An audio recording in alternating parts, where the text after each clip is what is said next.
ওকে। So আজকে আবার আমাদের বছরের প্রথম দিন, তাই না? কিছু একেবারে না বললি না। তো বছরের প্রথম দিন কি বলবো, আই আই থিঙ্ক ভালো উইশ করার চেয়ে বেশি ইম্পর্টেন্ট যেটা, সেটা হলো আমরা লাস্ট বছর থেকে কি কি শিখতে পারলাম এবং আমরা কি কি জিনিস আমাদের এই নতুন বছরে ইমপ্লিমেন্ট করতে পারবো, এটা হলো সবচেয়ে বড় ইম্পর্টেন্ট। এবং আমাদেরকে মেক শিওর করতে হবে যে আমাদের কিছু মেন্টাল গ্রোথ হয়েছে ওভার 1 ইয়ার। কি কি মনে হলো সবাই জিনিসটা একটু চিন্তা করবে যে লাস্ট 1 ইয়ার আমি কি শিখলাম। অন্তত একটা শিক্ষা তো নেওয়াই যায় যে যেভাবে প্ল্যান করি এভাবে কাজ হয় না, তাই না? তারপর দেখতে দেখতে সময় পার হয়ে যায়। এই দুইটা জিনিস তো অন্তত আমরা শিখতে পারি। তারপরে ডিসিপ্লিনের প্রয়োজনীয়তা, ডিসিপ্লিনের প্রয়োজনীয়তা আমরা শিখতে পারি। এই বছরের প্রথম দিক থেকে, একদম প্রথম ডে 1 থেকে প্রিপারেশন নেওয়া শুরু করছেন এরকম কিছু মানুষ হয়তো বা আমাদের মধ্যে আছি, অথবা লাস্ট 6 মাস আমরা ইউএসএমএল এর প্রিপারেশন নিচ্ছি, এরকম কিছু মানুষ হয়তো বা আমাদের মধ্যে আছি।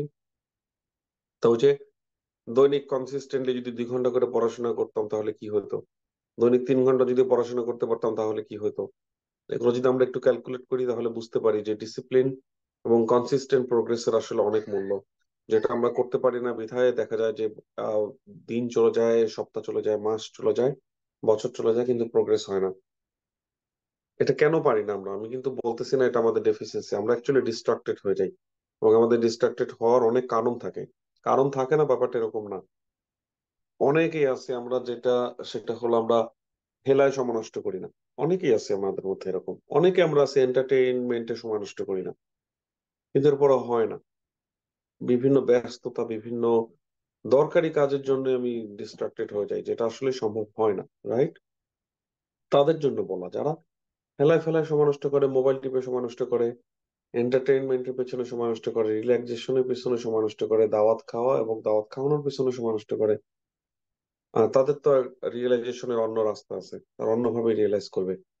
কিন্তু যদি এটা লাইফের সিচুয়েশন এরকম হয় যে না আসলে তো আমি সময় নষ্ট করি না, আসলে আমি আমি ওরকম সিচুয়েশনে নেই, আমি মুভি দেখি না, আমি বাইরে ঘুরতে যাওয়ার মতন অবস্থায় নাই, আমি দাওয়াত খাওয়া এবং দাওয়াত খাওয়ানোর মধ্যে নাই, আমি মোবাইল টিপার মধ্যে নাই, বাট এর পরও আমার লাইফের আদার রেসপন্সিবিলিটি এবং আদার অ্যাক্টিভিটির জন্য হয়ে ওঠে না।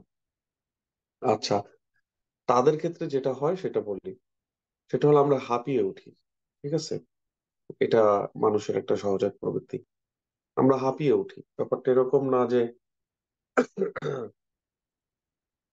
আমি সময় নষ্ট করি না, that does not that that means আমি খুব ইফিসিয়েন্ট। ইফিসিয়েন্ট হওয়া একটা জিনিস, আমি খুব অর্গানাইজড অথবা আমি খুব হার্ড ওয়ার্ক করতেছি, ব্যাপারটা এরকম না। কারণ ওই মানুষগুলো দেখা যায় বিভিন্ন স্ট্রেস, বিভিন্ন রেসপন্সিবিলিটির জন্য হাঁপিয়ে ওঠে। ঠিক আছে? এই হাঁপিয়ে ওঠার জন্য তার কন্টিনিউয়াস যে এনথুসিয়াজমটা, কন্টিনিউয়াস যে মোটিভেশনটা, কন্টিনিউয়াস যে এনার্জিটা, সেটা থাকে না। সেটা আনার জন্য কি করতে হয়? সেটা আনার জন্য ওই যে বললাম, সব কিছু ইমপ্লিমেন্ট করতে হবে। বারবার নিজেকে রিমাইন্ড করতে হবে হোয়াট ইজ মাই গোল, আমি কি করতে চাই। বারবার নিজেকে রিভিজিট করতে হবে, আর একটু বেটার কি করা যেত। আল্লাহর কাছে দোয়া করতে হবে অনেক বেশি বেশি যে আল্লাহ তুমি আমাকে মোটিভেটেড রাখো, তুমি আমাকে এনার্জি দাও। এভাবে আর কি কন্টিনিউয়াস ট্রাই করে যাওয়া। তারপরে আস্তে আস্তে আস্তে আস্তে স্টেপ নেওয়া, যে কোথায় আর একটু কম্প্যাক্ট করা যায়, কোন সময়টাতে একটু পড়তে বসা যায়, ঘুমে থেকে একটু আগে উঠা যায় কিনা। ব্যাপারটা এরকম। অর্থাৎ এটাও একটা ফেজ আছে, যখন আপনার কাছে মনে হবে যে আপনি ফালতু কাজে সময় নষ্ট করতেছেন না, তখন মনের মধ্যে একটা ফলস ইমপ্রেশন তৈরি হয় যে আমি সময় নষ্ট করতেছি না, but maybe still you are wasting your time. কিভাবে? যে কাজটা আর একটু কম্প্যাক্ট ওয়েতে করা যেত। অনেক সময় আমরা স্যাড হয়ে বসে থাকি, আমরা ফ্যাটিক হয়ে বসে থাকি, তখন হয়তো বা কিছুই করি না, তখন হয়তো বা কিছু করা যেত। অর্থাৎ একটা এনার্জেটিক এবং মানে ভেরি ভেরি এনথুসিয়াস্টিক মানুষ যেভাবে মুভ করে, আমি হয়তো বা সেভাবে মুভ করতে পারতেছি না। এই জন্য আমার আমি কিছু সময় এক্সট্রা বের করতে পারতেছি না। ঠিক আছে? তাহলে এটার কাজ হলো সময়টাকে স্কুইজ করে কিছু সময় বের করা, আদার অ্যাক্টিভিটি কি স্কুইজ করে কিছু টাইম বের করা। তারপরে কিছু অড টাইম খুঁজে বের করা, যখন আসলে মনে হয় যে না এখন পড়তে বসাটা একেবারে মানে হয়রান লাগে, কিন্তু তখন পড়তে বসা ট্রাই করা। সারাদিন কাজ করছি, বাইরে গেছে যাওয়া লাগছে, বাইরে গেছি, ওইটা করা লাগছে, ফ্যামিলির জন্য এটা করা লাগছে, সেটা করা লাগছে, রাত বেজে গেছে এখন 9টা, এখন কি করবে? এখন পড়তে বসাটা একটু tough, it's very difficult, no no doubt about that. কিন্তু ডাজ নট মিন এটা সম্ভব না। অনেক বেশি মোটিভেশন থাকলে, অনেক বেশি আগ্রহ থাকলে, ইচ্ছা থাকলে, এবং খুব বেশি যদি কেউ স্ট্রংলি ফিল করে যে না, আমি আমি আমার বর্তমান লাইফের যে স্ট্যাটাস, এই স্ট্যাটাস থেকে পরিবর্তন করতে চাই, নিজেকে অন্যরকম স্ট্যাটাসে দেখতে চাই, তখন সেটাও করা সম্ভব। তখনও পড়তে বসা সম্ভব। ঠিক আছে? আমরা আমাদের নতুন দিন, নতুন ইয়ারে এই কাজটা সময় চেষ্টা করব যে আমাদের প্রোডাক্টিভিটিটা যেন বৃদ্ধি পায়, আমরা যেন আমাদের সময়ের সঠিক ব্যবহার করতে পারি। আর আরেকটা ব্যাপার হলো, একেবারে কন্টিনিউয়াসলি আল্লাহর স্মরণ আপনার মনে অনেক শান্তি দিবে। তখন দেখবেন হয়তোবা অনেক কিছু সম্ভব হবে যেটা এমনিতে সম্ভব হয় না। স্পেশালি ছেলেরা, ছেলেরা আছে কিনা গেলে দেখি, শুধু শুধু ছেলেদের ডাকে অনেক কথাবার্তা বলি, পরে দেখি ছেলে মানুষই তো ছিল না, এখানে আমি স্যার। ছেলে মানুষ কজন আছে? একজন, দুইজন। ছেলেরা অনেক ইয়া হয়, আমি সবসময় তিনজন। উম, ওদের কি বলবো, ওরা সবাই ভালো ছেলে, ওদেরকে তেমন বলার কিছু নেই আসলে। তোমরা ভাই ভালো ছেলে আছো, কিন্তু মানে একটু ম্যাচিউর হওয়া লাগবে, ঠিক আছে? আহ মানে কি বলে, রেসপন্সিবিলিটি নিবা, রেসপন্সিবিলিটি নিয়ে নিজের রেসপন্সিবিলিটি, নিজের পড়ালেখা নিজের, সবকিছু নিজের। রেসপন্সিবিলিটি নেওয়া রিয়েক্ট করা এক কথা না, জিনিসপত্রে কম রিয়েক্ট করবা। মানে একই সাথে রেসপন্সিবিলিটি নেওয়া এবং একই সাথে রিয়াকশন না করা, এটা এটা সো ডিফিকাল্ট। এই ব্যালেন্সটা শিখতে শিখতে তোমার বয়স হয়ে যাবে 40 বছর। মানে এটা আমি আসলে এক কথা বললাম, একটু চিন্তা করবো যে ভাই এটাতে কি মিন করছে। আমি রেসপন্সিবিলিটি নিচ্ছি কিন্তু আমি রিয়েক্ট করতেছি না। আমি রেসপন্সিবিলিটি নিচ্ছি কিন্তু আমি কথা বলতেছি না। আমি রেসপন্সিবিলিটি নিলাম কিন্তু আমি কোনো কমেন্ট করলাম না, আমি কোনো গাইড করলাম না, আমি কোনো মন্তব্য দিলাম না, আমি কোনো মাতাব্বরি করলাম না। এটা তাহলে এটা কেমন রেসপন্সিবিলিটি নেওয়া হলো? এটা যখন শিখে যাবা, তখন তোমার জন্য অনেক সহজ হয়ে যাবে সবকিছু। ঠিক আছে? সবকিছু ইমিডিয়েট সলভ চাবো না যে আজকে আমাকে এটা পরিবর্তন করে ফেলতে হবে, আজকে আমাকে এটা বলে ফেলতে হবে। তারপরে বুঝবা যে কোনটা ট্রেড অফ। মানে ট্রেড অফ মানে কি? ট্রেড অফ মানে হলো যে একটা ছাড় দেওয়া আর একটা, একটার বিনিময়ে আরেকটা পাওয়া। এবার একটা কথা আমি এর আগে বলেছি, লাইফ সবসময় ডিফিকাল্ট। ধরো সন্তান থাকো, কষ্ট কঠিন, সন্তান না থাকাও কঠিন, ছেলেপিলে থাকাও কঠিন, বাবু না থাকাও কঠিন। দুইটার মধ্যে কোনটা নিবা? ম্যারিড থাকাও কঠিন, ম্যারিড না থাকাও কঠিন, ডিভোর্সও কঠিন, ম্যারিড লাইফও কঠিন, কোনটা নিবা? So আমরা সবসময় যেটা করি, দুইটা কঠিন থেকে একটা কঠিন বেছে নিই। তা কখনো এরকম মনে করার কোনো কারণ নাই যে আমি যেটা বেছে নিচ্ছি সেটা হলো মানে সহজ, তবে এটা শান্তির। ঠিক একইভাবে যে কোনো রকম ইন্টারাকশন আমরা যেন এই কথাগুলো মাথায় রাখি, যে কথাটাকে আসলে খুব বেশি বলা দরকার কিনা, এখানে কি এঙ্গেজ হওয়াটা খুব দরকার কিনা।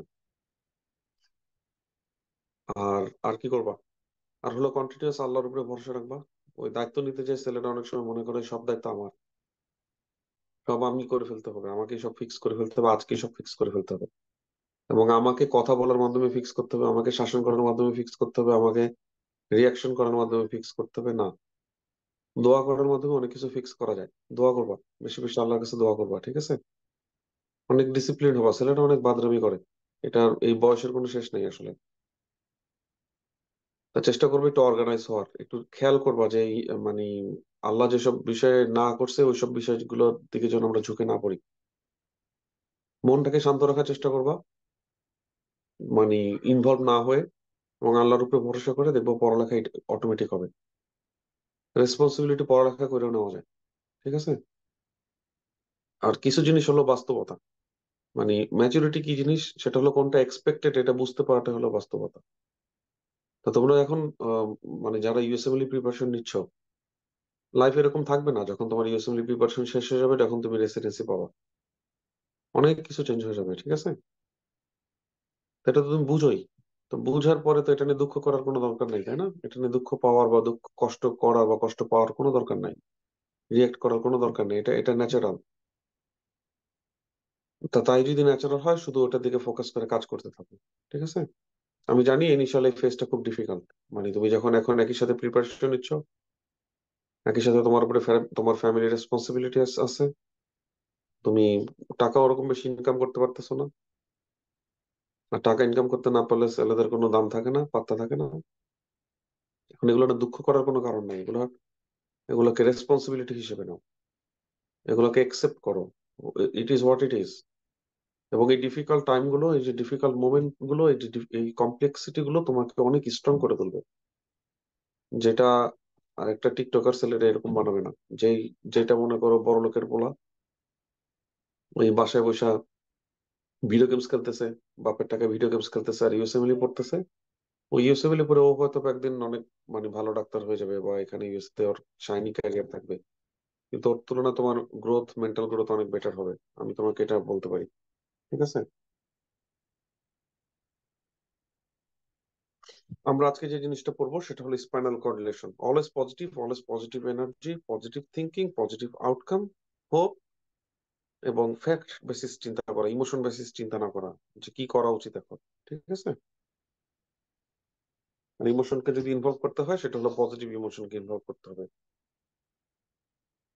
সো স্পাইনাল কর্ড রিলেশন থেকে আমরা পড়া শুরু করব। স্পাইনাল কর্ড রিলেশন থেকে একটা কোশ্চেন আসবেই, মাস্ট একটা কোশ্চেন আসবে। সবসময় এরকম ছবি আসে না, কিন্তু স্পাইনাল কর্ড থেকে কোশ্চেন আসবেই। খুব কমনলি যে কোশ্চেনটা আসে সেটা হলো Brown Sequard syndrome, anterior spinal artery occlusion, আর একটা হলো এই দুইটা সবচেয়ে বেশি আসে। হুম,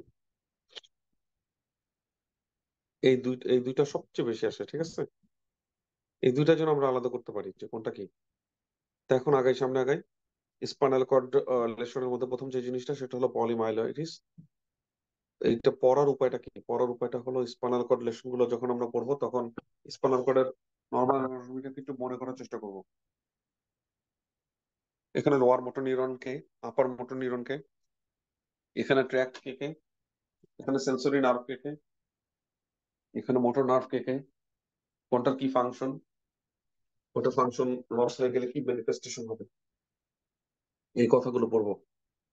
তারপর আমি সামনে আগাবো যে যখন আমি যে ডিজিজটা পড়তেছি সেই ডিজিজের প্রাইমারি ইনভলভমেন্ট কোনটা, প্রাইমারি ইনভলভমেন্টের সাথে সাথে অ্যাসোসিয়েশন গুলো কি কি, আর কি কি থাকতে পারে তার সাথে। Poliomyelitis, spinal muscular atrophy, spinal muscular atrophy, again এটা পরীক্ষা আসার সম্ভাবনা খুব একটা বেশি না, এটা অত বেশি হাই এল না। অ্যামায়োট্রপিক ল্যাটারাল স্ক্লেরোসিস এক্সট্রিমলি হাই এল, এক্সট্রিমলি হাই এল, এটাও আসতে পারে। অ্যামায়োট্রপিক ল্যাটারাল স্ক্লেরোসিস এর মধ্যে আপনাকে ডায়াগনোসিস আসবে, পরীক্ষা সবচেয়ে বেশি আসবে হলো ডায়াগনোসিস। তারপর পরীক্ষার যে ট্রিটমেন্ট আসবে সে পরীক্ষার ট্রিটমেন্টটা হলো রাইলোজল। ওকে। এখানে ওর্থ মেনশনিং, এই পেশেন্টের অ্যামায়োট্রপিক ল্যাটারাল স্ক্লেরোসিস এর পেশেন্টের কোনো বায়োল ব্লাডার ডেফিসিট থাকে না। ট্যাবস ডরসালিস, এটা হলো পোস্টেরিয়র কলামকে এফেক্ট করতেছে। ট্যাবস ডরসালিস এর মধ্যে যেটা রিলেশনশিপ সেটা হলো সিফিলিস, টার্সিয়ারি সিফিলিস। যদিও tertiary syphilis now it is very very uncommon, কিন্তু পরীক্ষার পারপাসে তারা খুব পছন্দ করে। পরীক্ষায় সিফিলিসটা খুব একটা হট টপিক, যদিও পেশেন্টের ক্ষেত্রে এটা খুব একটা কমন না, কমনলি এটা পাওয়া যায় না। ঠিক আছে। সাবঅ্যাকুট কম্বাইন্ড ডিজেনারেশন, সাবঅ্যাকুট কম্বাইন্ড ডিজেনারেশন কিসের জন্য হয়? ভিটামিন বি 12 ডেফিসিয়েন্সির জন্য হয়। কোন কোন ট্র্যাক লেশন হচ্ছে ওখানে? সবচেয়ে মজার ব্যাপার হলো সবকিছু একসাথে পাওয়া যাবে না, স্টেপ ওয়াইজ পাওয়া যায়। পজিটিভ রমবার্গ সাইন বলতে কি বোঝায়? এটা ইউএসএমএল তে সিনারিওতে থাকবে, অর্থাৎ সরাসরি আপনাকে জিজ্ঞেস করবে না, কিন্তু সিনারিওতে রমবার্গ সাইন পজিটিভ এই কথাটা বলবে, আপনি তখন পিক করতে হবে যে এটা দিয়ে এটা বোঝাচ্ছে। অ্যান্টেরিয়র স্পাইনাল আর্টারি অক্লুশন মানে হলো অ্যান্টেরিয়র পোর্শন গুলো চলে গেছে। মোস্ট ইম্পর্টেন্টলি সেটা হলো বাইল্যাটারালি।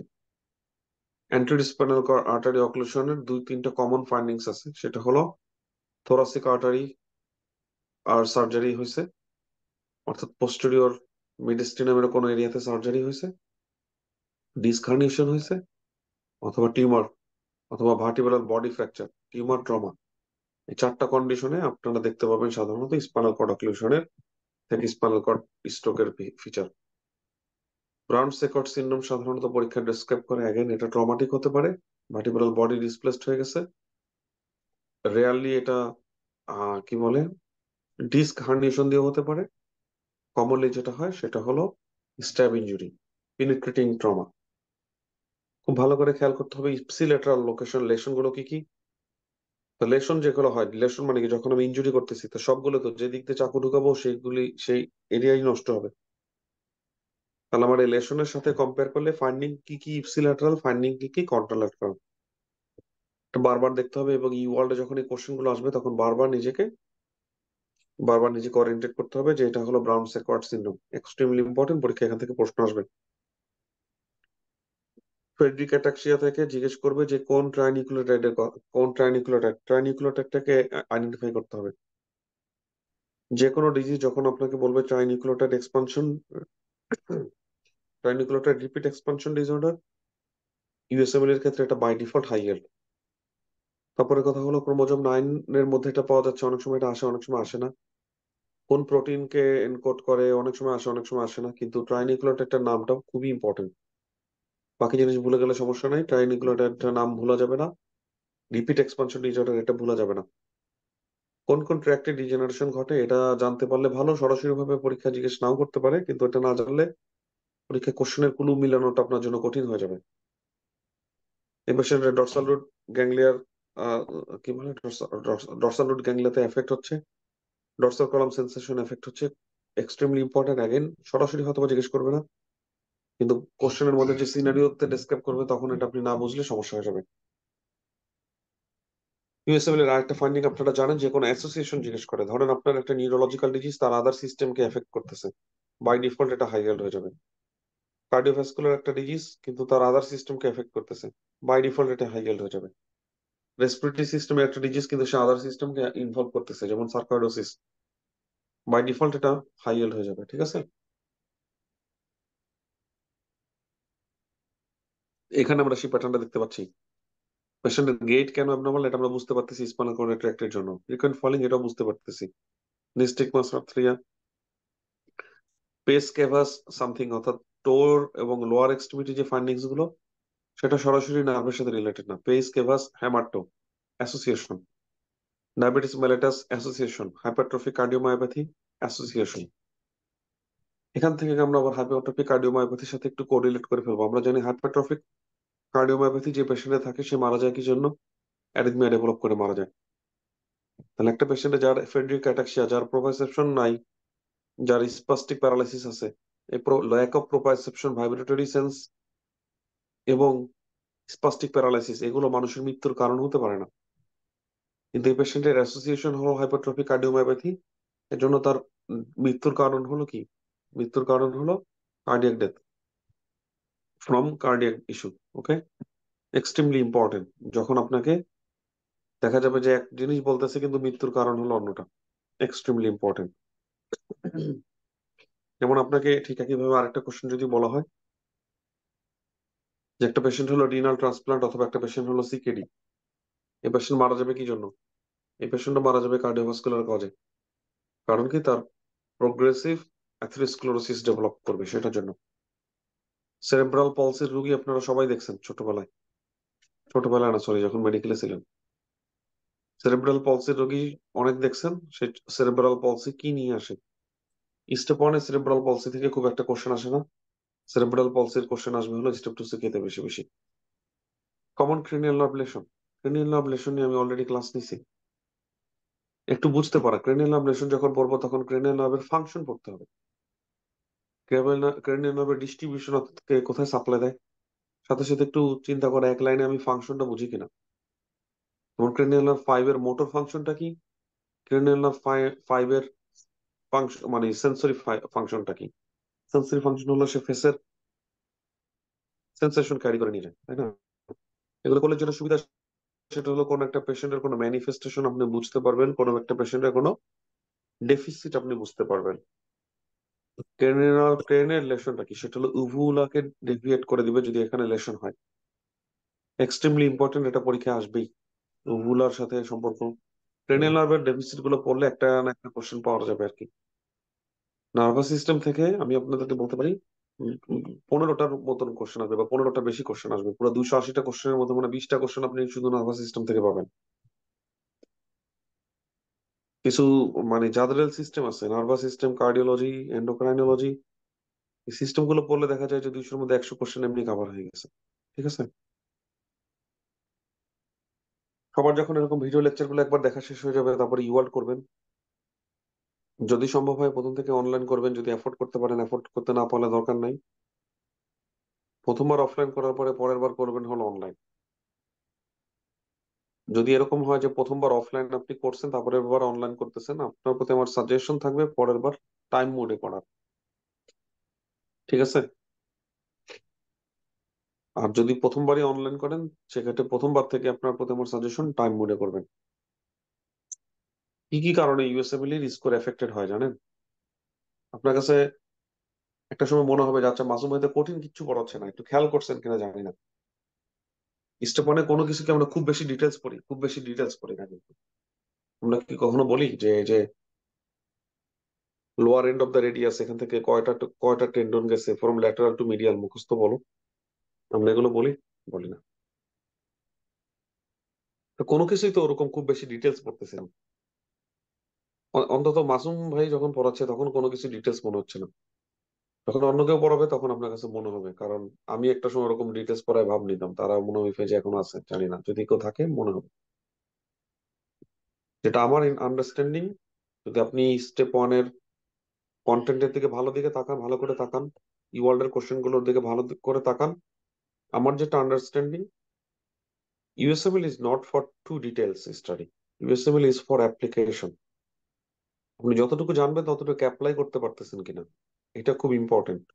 এইটা হলো খুব ইম্পর্টেন্ট। যেমন ক্রেনিয়াল নার্ভ 10 লেশন হলে ওগুলো ডেভিয়েট হয়ে যাচ্ছে, কেন হচ্ছে? ক্রেনিয়াল নার্ভ 10 এর কোন ফাইবার গুলো ওদিকে যাচ্ছে, কিভাবে যাচ্ছে, কিভাবে সাপ্লাই দিচ্ছে, এই ডিটেলস পড়ালেখাও আছে পৃথিবীতে। ওইটা লাগতেছে না এই জায়গায়।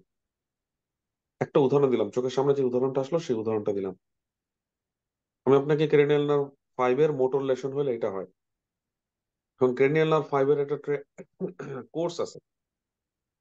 সে পন্স থেকে উঠলো, তারপরে কোন ফোরামেন দিয়ে বেরোলো, কোন দিক দিয়ে গেল, কোন দিক দিয়ে গেল, তারপরে কিভাবে ব্রাঞ্চ দিল, কয়টা ব্রাঞ্চ দিল, কিভাবে যে সে মাসেলস অফ ম্যাস্টিকেশন গুলোকে সাপ্লাই দিল, এবং কিভাবে তার সেন্সরি কম্পোনেন্ট গুলো সাপ্লাই দিল, ব্রাঞ্চ গুলো কি কি। এই পড়ালেখা যে নাই তা না, এই পড়ালেখাও আছে। আর কোথায় কোথায় লেশন হতে পারে, ক্রেনিয়াল মানে কি বলে, স্কাল বেজের কোথায় লেশন হলে আমি মোটর 5 ভি লেশন পাবো। এই ধরনের পড়ালেখাও যে নাই তা না, এগুলোর পড়ালেখাও আছে। এগুলো পড়ি না, পড়ি কিছু পার্টিকুলার জিনিস, তাই না? তো ইউএসএবলি আপনাকে দেখতে চায় যে আপনি ক্রেনেলার 5 লেশন হয়েছে এটা বুঝেন কিনা। খুব ভালো করে বুঝতে হবে ইউএসএবলি আমার কাছ থেকে কি চায়। তাহলে প্রথম কথা, ইউএসএবলি আর মানে মেইন ট্রিক্স যেটা, খুব ডিটেলস না, মিনিমাম বেসিক নিয়ে আমি নলেজটা অ্যাপ্লাই করতে পারি কিনা। ঠিক আছে? এটা হলো 1 নম্বর ট্রিক্স, নলেজটা অ্যাপ্লাই করতে পারা। ধরেন আপনি ক্রেনেলার 5 এর কোর্স মুখস্থ করছেন, নার্ভের ব্রাঞ্চ মুখস্থ করছেন, কিন্তু প্র্যাকটিক্যাল লাইফ আপনি বুঝতেছেন না ক্রেনেলার 5 লেশন হলে কি হয়। সমস্যা। কিন্তু ইউএসএমএল তে আপনাকে পেশেন্ট বেস সিনারিও দিবা যেখান থেকে আপনাকে অ্যাপ্লাই করতে হবে, নলেজটা অ্যাপ্লাই করতে হবে। এই নলেজটা তখনই অ্যাপ্লাই করা যায় যখন আপনার মিনিমাম আন্ডারস্ট্যান্ডিং থাকে। যখন আমরা বলতেছি facial nerve lesion, facial nerve lesion পড়ার সময় আমরা বলতেছি upper motor neuron type lesion হয়, lower motor neuron type lesion হয়।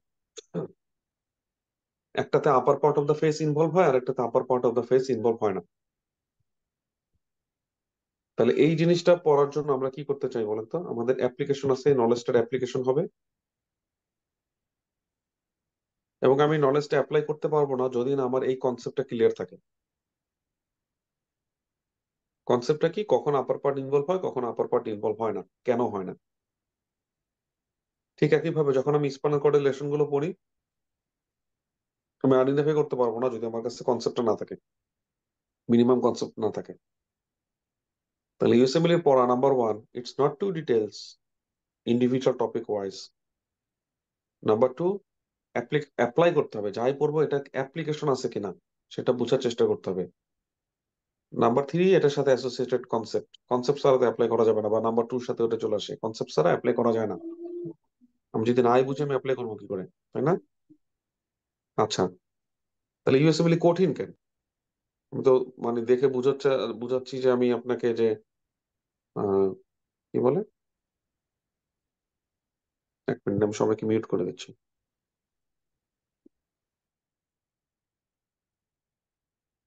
তো এগুলো তো কঠিন মনে হওয়ার কথা না, তাই না? এগুলো কোনো কিছু কি কঠিন মনে হচ্ছে? না, এগুলো তো কঠিন না, তাহলে ইউএসএমএল কঠিন কেন? কেউ বলতে পারবেন? কেন ইউএসএমএল কঠিন? ইউএসএমএল কঠিন কারণ হলো এটা বাংলাদেশে যখন আমরা পড়ি তখন একটা এরিয়াতে আমরা খুব বেশি ঝাঁপাই পড়ি, আরেক দিকের খবর থাকে না।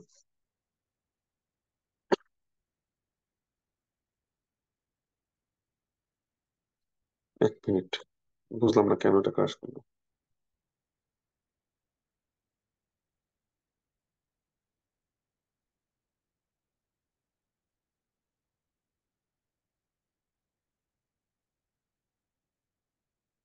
ঠিক আছে, একটা হলো অল এরিয়া ইনভলভ, সব এরিয়া থেকে কোশ্চেন আসে। তার মানে এটার মানে আমি যদি বলি না যে ডিপ পড়ালেখা, আপনার যেহেতু আমরা পড়ালেখার ক্ষেত্রে এটা বলি যে ও অনেক ডিপ পড়ে, ও অনেক ডিপ পড়ায়, তাহলে এটা যদি আমরা চিন্তা করি যে একটা হলো পড়ালেখার ডেপথ, একটা হলো পড়ালেখার ব্রেড, ইউএসএ হলো ব্রেড অনেক বেশি। ঠিক আছে, ডেপথের চেয়ে ব্রেড অনেক অনেক বেশি, অনেক অনেক টপিক কভার করে, অনেক টপিক কভার করে। এটা এটার জন্য একটা কঠিন। 2 নম্বর জিনিস কেন কঠিন, সেটা হলো এটা আপনাকে র্যান্ডমনেস চেক করবে, র্যান্ডমনেস চেক করবে, যেটা কিনা মোর প্র্যাকটিক্যাল।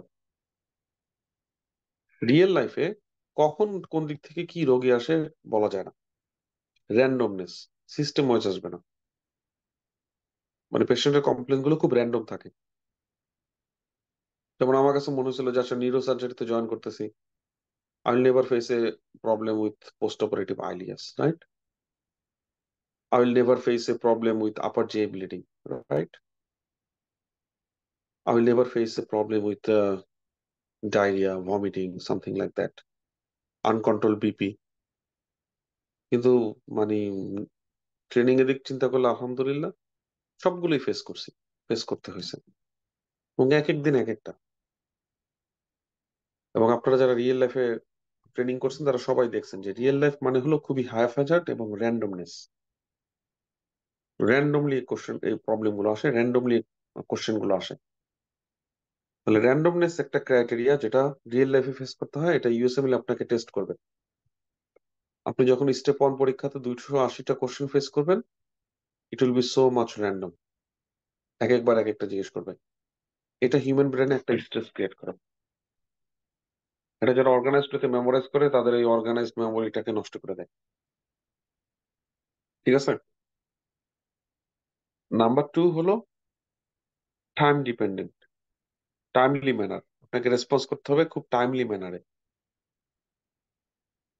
আপনাকে কুইক রেসপন্স করতে হবে, খুবই কুইক রেসপন্স করতে হবে, খুব কুইকলি রেসপন্স করতে হবে। ঠিক আছে, অর্থাৎ আপনি একটা যে একটা প্রবলেম আসবে, আপনি অনেকক্ষণ চিন্তা ভাবনা করে অনেক কিছু মনে করে তারপরে আপনি একটা রেসপন্স করবেন, সেটা আপনার পক্ষে করা সম্ভব হবে না, এটা আপনাকে দিবে না। 3 নম্বর জিনিস হলো লং ডিউরেশন। এই সেম দুইটা ফাংশন আপনাকে অনেকক্ষণ ধরে করতে হবে, লং ডিউরেশন, অনেক লম্বা সময় ধরে এই কাজটা করতে হবে। পরীক্ষা হলো মোট 7টা ব্লক, 7 ব্লকস, 45 মিনিট ব্রেক আর 15 মিনিট ইনস্ট্রাকশন। আমরা 15 মিনিট ইনস্ট্রাকশনটাকে ব্রেকের মধ্যে অ্যাড করি, তাহলে আমরা টোটাল হলো 1 আওয়ার ব্রেক টাইম, 7 ব্লকস এর জন্য 7 আওয়ার।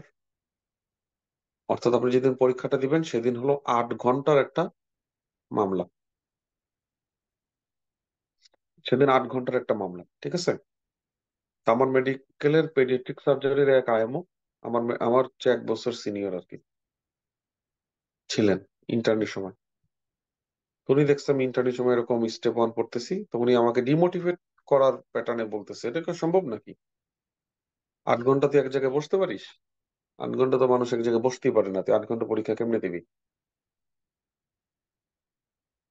উনি আসলে ডিমোটিভেট করতে যায়, আনফরচুনেটলি করে ফেলছে আমার উপকার, কারণ উনার এই কথাটা আমার জন্য একটা আই ওপেনিং ছিল। উনি চাইছে ডিমোটিভেট করতে, আর আগের পয়সার কথাগুলো বললাম না আর কি। উনি বুঝাইছে যে এটি হিউম্যানলি পসিবল না, শুধু শুধু দিয়ে আমি টাকা পয়সা নষ্ট করবো। তা কি বলে, তো কিন্তু এটা আমার জন্য একটা আই ওপেনার ছিল।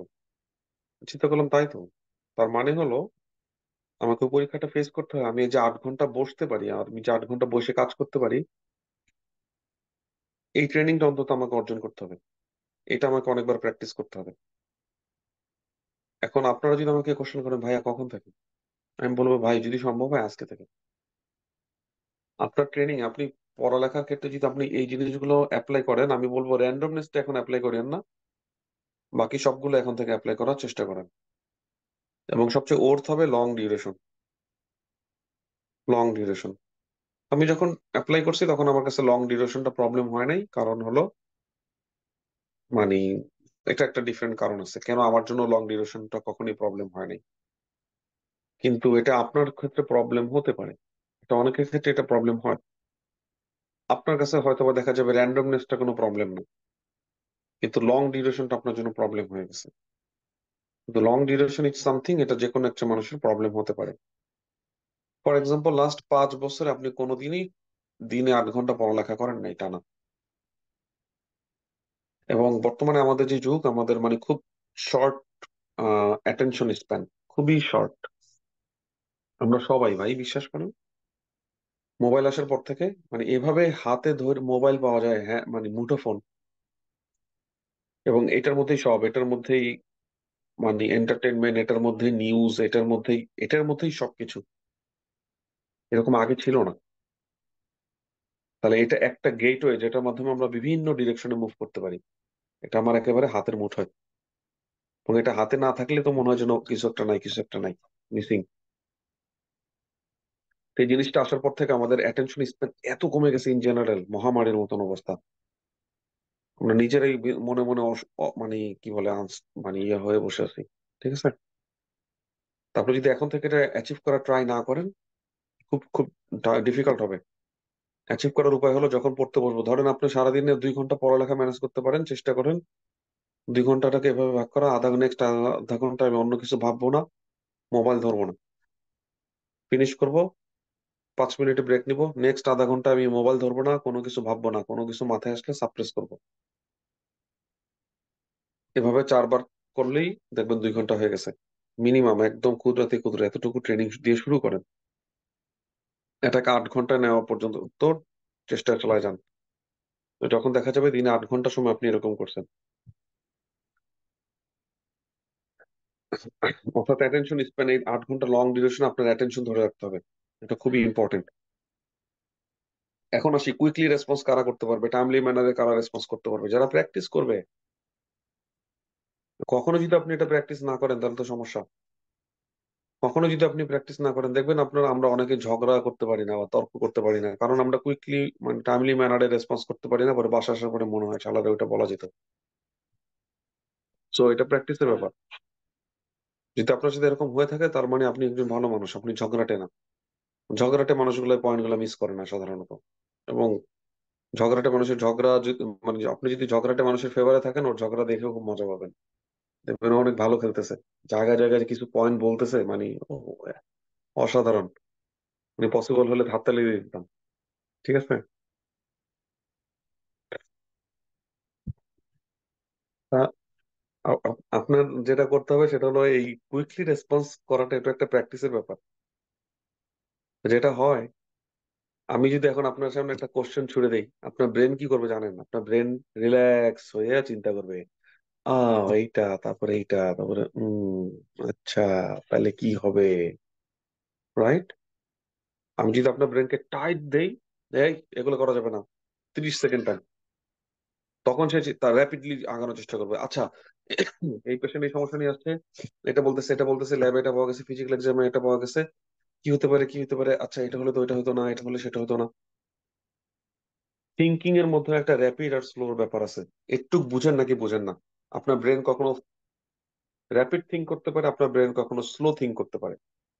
একটু বুঝেন, বুঝছি নাকি বুঝিনি আমরা সবাই? হুম। একটু বোঝা যায় না যে আমার ব্রেনটা, হ্যাঁ ভাইয়া, আমার নিজের ব্রেনটাকে চিনি সবাই। নিজের ব্রেনটা এরকম হয় কিনা যে হ্যাঁ, কখনো সে র্যাপিড থিঙ্ক করতে পারে, কখনো র্যাপিড থিঙ্ক করতে পারে না। তার মানে এখানে একটা প্র্যাকটিসের ব্যাপার আছে। এই প্র্যাকটিসটা করবে আপনাকে টাইম মোডে করা। তা দুইটা জিনিস এই প্র্যাকটিসটা করবে, ঠিক আছে? এখন তো ভাই আমি লেকচার শুনতেছি, লেকচার দেখতেছি, এটা এখন আমি আপনার তাড়াতাড়ি কথা কেমনে পাবো? না, দেয়ার ইজ নো ওয়ে। তো ওই যে again, পৃথিবীতে কিছু জিনিস আপনি কন্ট্রোল করতে পারবেন, খুব অল্প কিছু জিনিস আপনার কন্ট্রোল আছে, মেজরিটি আপনার কন্ট্রোলে নেই। তো এখানে তো মাসুম ভাইরে তাড়াতাড়ি কথা বলানো যায় না, কিছু করার নাই এই জায়গায়, অ্যাকসেপ্ট ইট। নিজে যখন কোনো কিছু পড়বেন, ধরেন কোন একটা টেক্সট পড়তেছেন, কোন একটা পেজ পড়বেন, কোন একটা টপিক পড়বেন, একটা বাউন্ডারি সেট করেন যে টপিকটা আমি নেক্সট 10 মিনিটে শেষ করবো, এই টপিকটা আমি নেক্সট 15 মিনিটে শেষ করবো, এই পেজটা আমি নেক্সট 30 মিনিটসে শেষ করবো। এই ছোট ছোট নন স্পেসিফিক বাউন্ডারি গুলো আপনাকে হেল্প করবে। আমি জানি আমরা অনেকে কোশ্চেন করতে ভালোবাসি, কোশ্চেন জেনারেট করতে ভালোবাসি, দেয়ার আর সাম ব্রেন লাইক দ্যাট, আমার অনেক স্টুডেন্টের এরকম। ওই স্টুডেন্ট গুলো এখন কোশ্চেন করবে যে ভাইয়া, how to decide which is the good time, right? মানে অ্যাপ্রোপ্রিয়েট টাইমিংটা কি? আমি যদি কোনো সময় বেশি কম করে ফেলি, যে পেজটা বা এই টপিকটা হয়তো বা 15 মিনিট অ্যাপ্রোপ্রিয়েট ছিল, আমি ধরছি 30 মিনিট। এই পেজটা বা এই টপিকটা হয়তো বা 10 মিনিট অ্যাপ্রোপ্রিয়েট ছিল, আমি ধরছি 5 মিনিট, বেশি টাইট হয়ে গেছে। How to find the accurate one? না, এখানে আপনার প্রতি আমার রেসপন্স হলো, ইউ ডোন্ট হ্যাভ টু, আপনাকে অ্যাকুরেটটা পাওয়ার দরকার নাই। প্রথম কথা, কয়েকদিন এটা করার পর আপনার একটা গেস চলে আসবে, আপনার একটা অনুমান চলে আসবে যেটা আপনার জন্য এটা অ্যাপ্রোপ্রিয়েট টাইম। কারণ ওই টাইমটা আপনার জন্য যেটা আপনি মনে করতেছেন যে আচ্ছা আমার জন্য এটা বেশি টাইট হয়ে গেছে, এটা আরেকজনের জন্য বেশি টাইট হবে না। অর্থাৎ এটা ইন্ডিভিজুয়ালাইজড, এটা ইউনিভার্সাল না। কিন্তু সবার গোল একটাই, সেটা হলো স্কুইজ করা, টাইট করে নিয়ে আসা। এবং এটা একটা সাবজেক্টিভ, এটা তরকারিতে লবণ দেখার মতন, এটা আমি বলে দিতে পারবো না। এটা আপনার গোল থাকবে ধীরে ধীরে ধীরে ধীরে এটাকে টাইট করে নিয়ে আসা। এবং নাম্বার ওয়ান গোল থাকবে, without any time line, without any plan কোনো টপিক শুরু না করা, কোনো পড়ালেখা শুরু না করা। এটা একটা সেকেন্ডারি বেনিফিট আছে, ইউএসএমএল এক্সাম স্ট্র্যাটেজি ছাড়াও একটা সেকেন্ডারি বেনিফিট আছে, সেটা হলো আপনার অ্যাকমপ্লিশমেন্ট বেড়ে যাবে। দেখবেন আপনি 2 ঘন্টা আগে না যতটুকু অ্যাকমপ্লিশ করতেন, এখন তার চেয়ে বেশি অ্যাকমপ্লিশ হবে। এটার একটা অ্যাডভার্স ইফেক্ট আছে, সাইড ইফেক্ট আছে। কি অ্যাডভার্স ইফেক্ট বা কি সাইড ইফেক্ট? এটা আপনাকে সামটাইম ডিপ্রেসড করবে, কারণ মোস্ট অফেন আপনি ফেল হবেন। 30 মিনিট টার্গেট করছি, 30 মিনিটে পড়া হয়নি, 10 মিনিটে টার্গেট করছি, 10 মিনিটে পড়া হয়নি। তো যারা খুব বেশি সেন্সিটিভ, ফেলিউর গুলোতে, আমরা সবাই সেন্সিটিভ, এটার জন্য আপনাকে ডিপ্রেস না করে আমি আগে থেকে অ্যাওয়ার করলাম। তো এই দুইটা জিনিস, লং ডিউরেশন পড়ালেখা এবং টাইমলি ম্যানারে, কুইকলি ম্যানারে রেসপন্স করা। কুইকলি ম্যানারে রেসপন্স করা মানে হলো ব্রেনটা যেন কুইকলি থিঙ্ক করতে পারে, ফাস্ট থিঙ্কার। বানানোর ওয়ে বলে দিলাম। সেকেন্ডারি বেনিফিট, প্রোডাক্টিভিটি বাড়বে। সবার লাস্ট যেটা, সেটা হলো র্যান্ডমনেস। র্যান্ডমনেসটা এখন কাজ করা দরকার নাই, র্যান্ডমনেস এখন কাজ করলে লাভের চেয়ে ক্ষতি বেশি। র্যান্ডমনেসে কাজ করবো আমরা প্রিপারেশনের একেবারে শেষ পর্যায়ে যাই, যখন আমি আপনাকে সাজেস্ট করবো ইউ ওয়ার্ড করবেন র্যান্ডম এবং টাইমলি ম্যানারে। ঠিক আছে? আশা করি সবাই বুঝতে পারছেন। পরীক্ষার স্ট্র্যাটেজি এবং প্রিপারেশন স্ট্র্যাটেজি নিয়ে কিছু কথা বললাম, এবং এই কথাগুলো আমাকে লেকচারের ফাঁকে ফাঁকে ঢুকানো ছাড়া কিছু করার নাই। যাই হোক, আমরা ক্রেনিয়াল নার্ভ লেশন বলতেছিলাম, ক্রেনিয়াল নার্ভ লেশন থেকে পরীক্ষায় একটা কোশ্চেন থাকবেই। ফেশিয়াল নার্ভের lesion, upper motor neuron lesion কখন হয়? স্ট্রোকের জন্য। আর লোয়ার মোটর নিউরন লেশন কখন হয়? লোয়ার মোটর নিউরন লেশন হয় বেলস পলসির জন্য। ডায়াগনোসিস করা ইম্পর্টেন্ট কেন? Treatment প্যারামিটারটাই different. আউটার ইয়ারে কি থাকে, মিডল ইয়ারে কি থাকে, ইনার ইয়ারে কি থাকে, স্ট্রাকচার গুলো থেকে অনেক সময় প্রশ্ন আসে। অটাইটিস এক্সটার্ন, এটা মাইক্রোবায়োলজির সাথে সম্পর্ক, কি কি অর্গানিজম দ্বারা এফেক্টেড হয়, এক্সট্রিমলি ইম্পর্টেন্ট। যারা আনকন্ট্রোল ডায়াবেটিস, তাদের ক্ষেত্রে সিডোমোনাস দিয়ে হতে পারে। এটা আরেকটা কারণে হতে পারে, সেটা হলো কোনো পানি রিলেটেড, পানির টাচে আসছে, সেটা হতে পারে সুইমিং পুল। খুবই পেইনফুল এক্সটার্নাল ইয়ারে ইনফ্লামেশন, গ্রানুলেশন টিস্যু দেখা যায়। ঠিক আছে? ভেরি ভেরি হাই এন্ড, এটা থেকে মানে যে কোনো একটা এনবিবি তে এই কোশ্চেনটা পাবেন, মনে থাকার জন্য লিখে রাখেন। ম্যালিগন্যান্ট নেক্রোটাইজিং অটাইটিস এক্সটার্না, এনবিএমি পাশে লিখে রাখেন, এনবিএমি যে কোনো একটা এনবিএমি তে এখান থেকে কোশ্চেন আসবে। আর এটার সাথে ডায়াবেটিসের সম্পর্কটা জুড়ে দিবে, এটার সাথে ডায়াবেটিস থাকে। ফিজিক্যাল এক্সামটা কি থাকে? গ্রানুলেশন টিস্যু পাওয়া যায়, কয়েকটা জিনিস আসে। এখন ট্রিটমেন্ট কি হবে? ট্রিটমেন্ট হবে হলো সিডোমোনাস সেন্সিটিভ যে অ্যান্টিবায়োটিক গুলো, সেগুলো। এটাই। রিস্ক ফ্যাক্টর কি? ডায়াবেটিস, আনকন্ট্রোল ডায়াবেটিস মেলিটাস হলো একটা রিস্ক ফ্যাক্টর। অটাইটিস এক্সটার্না থাকে একটা কোশ্চেন মাস্ট। পরের কোশ্চেন হলো অটাইটিস মিডিয়া। অটাইটিস মিডিয়া কেন হয়? রেসপিরেটরি ট্র্যাক্টের সাথে মিডল ইয়ার ক্যাভিটির একটা কমিউনিকেশন আছে, এর জন্য রেসপিরেটরি ট্র্যাক্ট ইনফ্লামেশন যখন ইনফেকশন যখন হয়, অর্গানিজম এখানে চলে যেতে পারে অথবা এক্সেস সিক্রেশনও সেখানে চলে যেতে পারে। বেশি কমন কাদের? বাচ্চাদের ক্ষেত্রে এটা বেশি কমন। এটার সাথে ম্যাস্টোডাইটিস হয়ে যেতে পারে। ম্যাস্টোডাইটিস হলো একটা সমস্যা কি, ম্যাস্টোডাইটিস হয়েছে নাকি এটা অটাইটিস মিডিয়া পর্যন্ত আছে আলাদা করবো কি করে? সেটা হলো অ্যানাটমিক্যাল ল্যান্ডমার্ক দেখে। ম্যাস্টয়েড বোন হলো ইয়ারের পেছনে, অর্থাৎ সেই ম্যাস্টয়েড বোনটা যদি ইনফ্ল্যামড দেখা যায় তাহলে এটা mastoiditis. Common causes of hearing loss, noise induced hearing loss, presbycusis, age related. Extremely important পরীক্ষা আসবে। ওয়েবার টেস্ট কি, রিনে টেস্ট কি, ইন্টারপ্রিটেশনটা জানা লাগবে। এই পরীক্ষা দুটো ওরা ডেসক্রাইব করবে, ডেসক্রাইব করার পর আপনাকে বুঝতে হবে যে কোন টেস্টের কথা বলছে। কোলেস্টেটোমা পরীক্ষা আসার সম্ভাবনা কম। ভার্টাইগো, পেরিফেরাল ভার্টাইগো, পেরিফেরাল ভার্টাইগোর একটা কারণ হলো ম্যানিয়ার ডিজিজ। ম্যানিয়ার ডিজিজ পরীক্ষা আসবে মাস্ট। ম্যানিয়ার ডিজিজের ডায়াগনোসিসটা পরীক্ষা আসবে, মাস্ট আসবে, এটা লিখে রাখেন।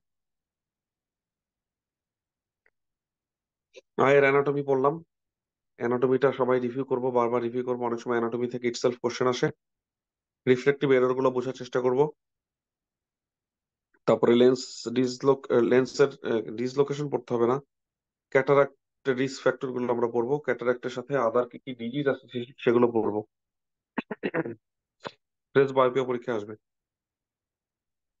একস গ্লুকোমা, ওপেন অ্যাঙ্গেল গ্লুকোমা কি, ক্লোজ অ্যাঙ্গেল গ্লুকোমা কি? ক্লোজ অ্যাঙ্গেল গ্লুকোমা পরীক্ষায় বারবার আসবে, আসতেই থাকবে। ডায়াগনোসিস করতে পারেন কিনা, কারণ এটা একটা অপথ্যালমোলজিক্যাল ইমার্জেন্সি। ডায়াগনোসিস করতে পারে কিনা extremely important.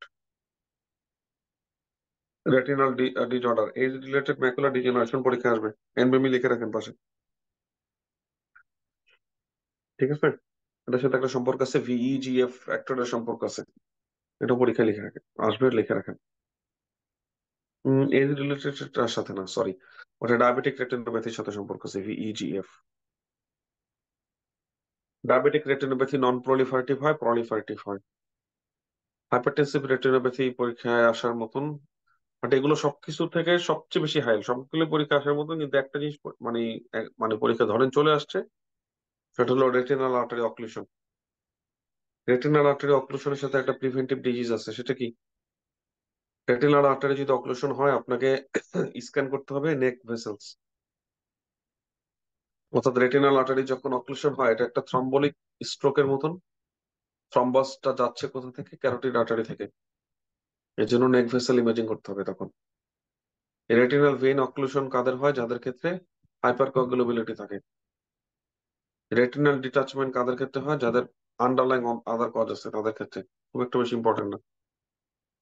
Retinitis pigmentosa moderate highest. Papilloedema, again এটা হলো আপনাকে ডেসক্রাইব করবে প্যাপিলোডিমা আর জিনিসটা কি। রেটিনোপ্যাথি অফ প্রি ম্যাচুরিটি আমরা একবার পড়ছি, রেটিনোপ্যাথি অফ প্রি ম্যাচুরিটির সাথে ভিইজিএফ এর সম্পর্ক আছে। রেটিনোপ্যাথি অফ প্রি ম্যাচুরিটি কাদের পাওয়া যায়? প্রি ম্যাচুর বেবিদের ক্ষেত্রে পাওয়া যায়, যাদের ক্ষেত্রে আমাদের সাপ্লিমেন্টাল অক্সিজেন দেওয়া হয়, তখন সেই সাপ্লিমেন্টাল অক্সিজেন গুলো এসে এখানে টক্সিসিটি ক্রিয়েট করতে পারে। রেটিনোব্লাস্টোমা পরীক্ষার জন্য এক্সট্রিমলি হাই এন্ড। ইউভাইটিস মোটামুটি। পরটা চলে আসি, পিপিলারি লাইট রিফ্লেক্সের পাথওয়েটা জানতে হবে। পাথওয়ে জানলে বিভিন্ন রকম অ্যানাটমি বা ফিজিওলজিক্যাল কোশ্চেন করে পারা যাবে। পাথওয়েটা খুব ভালো করে আমরা ফোকাস করবো। মিওসিস কি, মিডরিয়াসিস কি আমরা জানি, অর্থাৎ ওইটা পাথওয়ের মধ্যে চলে আসে। হর্নার সিনড্রোম থেকে পরীক্ষা যদি প্রশ্ন না আসে, টাকা ফেরত। হর্নার সিনড্রোম থেকে মাস্ট পরীক্ষায় প্রশ্ন আসবে। হর্নার সিনড্রোম পড়াইছি আশা করি। হর্নার সিনড্রোম পরীক্ষায় সবসময় আসবে যখন, তখন সেটা হর্নার সিনড্রোমের কম্পোনেন্ট গুলো সিনারিওতে ডেসক্রাইব করবে, সেখান থেকে জন্য আপনি পিক করতে পারেন। এটা হলো গো। অকুলার মর্টিলিটি, অকুলার মর্টিলিটির সাথে কোশ্চেন জুড়ে দেবে যেটা, সেটা হলো ইন্টারনিকুলার অপথ্যালমোপ্লেজিয়া। ওকে, ইন্টারনিকুলার অপথ্যালমোপ্লেজিয়া। ইন্টারনিকুলার অপথ্যালমোপ্লেজিয়া পড়ার আগে তো আপনাকে আগে আলাদা করতে হবে যে, ওকে, এটা কি আইসোলেটেড ক্রেনিয়াল নার্ভ 3 লেশন, নাকি এটা আইসোলেটেড ক্রেনিয়াল নার্ভ 6 লেশন, নাকি এটা আইসোলেটেড ক্রেনিয়াল নার্ভ 4 লেশন, কোনটা? এটা আলাদা করতে হবে, তাই না? তার মানে হলো ইন্টারনিকুলার অপথ্যালমোপ্লেজিয়া বোঝার জন্য এগুলো আগে বুঝতে হবে। যারা আমার অ্যাকচুয়াল রেকর্ডিং দেখেন নাই, তাদের কাছে কিন্তু এখন আমি যা বলতেছি এটা আরবি আরবি লাগতেছে, আমি জানি। তাহলে এটাতে আসলে আমি জানি না এটা সলিউশন কি। সলিউশন হলো যখন অ্যাকচুয়াল লেকচার দেখবেন ঠিক হয়ে যাবে। আমি এখন এখানে বুঝাইতে আসি না, আমি ফোকাস করতে আসছি যে কোনটা পরীক্ষায় মাস্ট আসবে এবং কোনটা পারলে পরীক্ষায় পারা যাবে। ক্রেনেল অফ থ্রি ড্যামেজ থেকে ইউএসএবিলি দুই তিনটা জিনিস খুবই পছন্দ করে। কখন এটা ইসকেমিক ড্যামেজ, কখন এটা স্ট্রাকচারাল ড্যামেজ। স্ট্রাকচারাল ড্যামেজ যখন হয় তখন বাইরে থেকে কোনো কিছু কম্প্রেশন করতেছে, যেমন আঙ্কাল হার্নিয়েশন অথবা পিকম অ্যানিউরিজম। আঙ্কাল হার্নিয়েশন যদি হয় তার মানে নিশ্চয়ই পেশেন্টের অ্যাকিউট কোনো ইনসিডেন্স আছে, অ্যাকিউটলি তার স্ট্রোক হয়েছে অথবা অ্যাকিউটলি কোনো ইন্টারক্রেনাল ব্লিডিং আছে, অ্যাকিউট একটা হিস্ট্রি দিবে। আর একম অ্যানিউরিজম যদি হয় তাহলে অ্যানিউরিজম রাপচার রিলেটেড একটা হিস্ট্রি দিতে পারে, সেটাও অ্যাকিউট। কিন্তু আঙ্কাল হার্নিয়েশনের পেশেন্টের সাথে ক্ষেত্রে আদার আদার একটি আদার হিস্ট্রি থাকে, আদার আদার ক্লিনিক্যাল ম্যানিফেস্টেশন থাকে। তো পিকম অ্যানিউরিজম যখন হয় তখন সে পেরিফেরালি যখন আর্টারিটাকে সরি নার্ভটাকে কম্প্রেস করে তখন কি পাওয়া যায়, তার প্যারাসিম্পেথেটিক কম্পোনেন্টটা থাকে পেরিফেরালি আর মোটর কম্পোনেন্টটা থাকে হলো সেন্ট্রালি। এখন ডায়াবেটিক মাইক্রোএনজিওপ্যাথির জন্য যখন সেটা এফেক্টেড হবে তখন তার সেন্ট্রাল কম্পোনেন্টটা সবার আগে এফেক্টেড হবে, অর্থাৎ মোটর কম্পোনেন্টটা সবার আগে এফেক্টেড হবে। এই কনসেপ্টটা যখন পড়বেন, যখন র্যাপিডলি নিজে নিজে রিভিশন করবেন, এই জিনিসটা রিকল করবেন, পেজ উল্টে ফেলবেন, বুঝছেন। ক্রেনেল আর ফোর যখন ড্যামেজ হয় তখন বই পড়তে গেলে সমস্যা, তখন ডাউন স্টেটস এর দিকে তাকাইতে গেলে সমস্যা। ক্রেনেল আর সিক্স যখন প্রবলেম তখন সে সবকিছু করতে পারে, কি করতে পারে না, অ্যাবডাকশন করতে পারে না। ভিজুয়াল ফিল্ড ডিফেক্ট থেকে পরীক্ষা প্রশ্ন না আসলে টাকা ফেরত।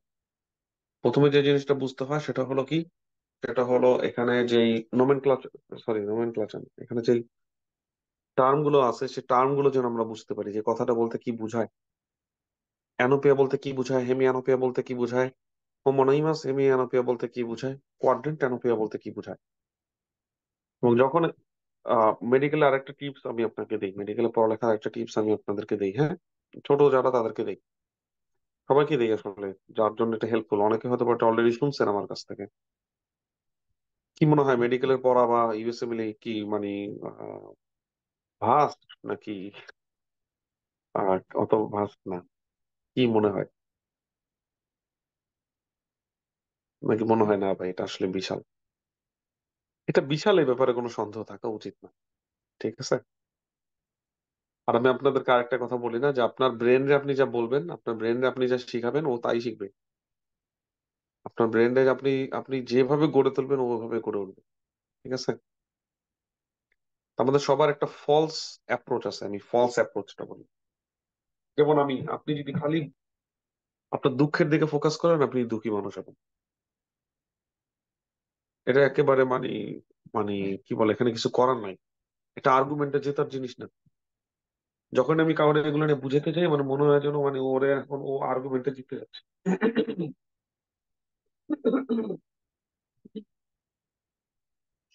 ও মোটামুটি আর্গুমেন্ট করে লজিক দেখে ও বুঝাবে যে ও আসলে একটা দুঃখী মানুষ, এটা যেন আমি মাইনে নিই।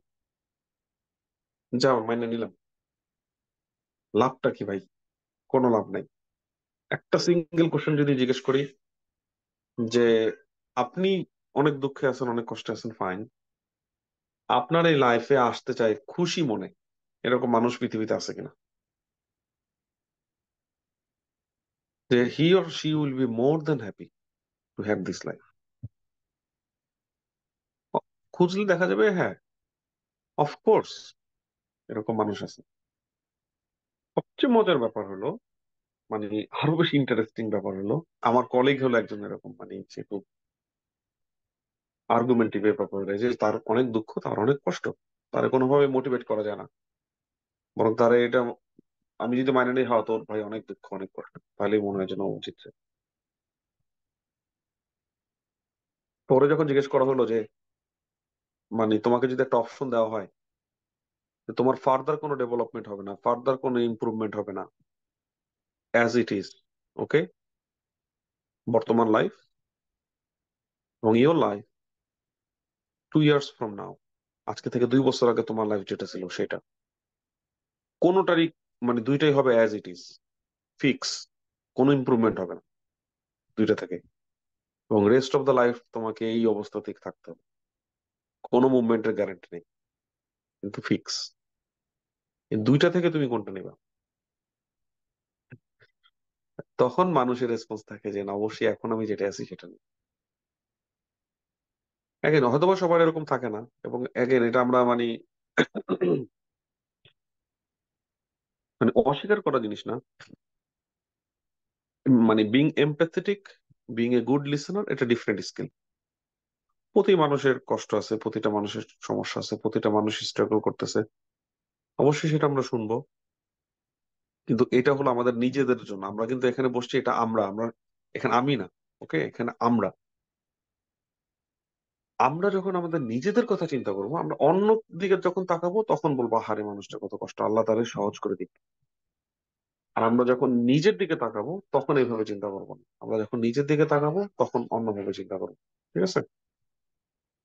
যে না, আলহামদুলিল্লাহ, আল্লাহ যা রাখছে ভালো রাখছে।